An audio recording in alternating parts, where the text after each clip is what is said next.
What's the meaning of Bevin boys?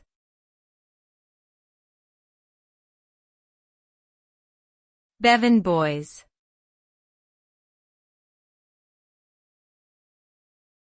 Bevin boys.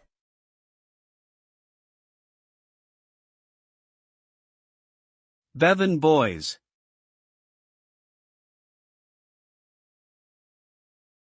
Bevin boys.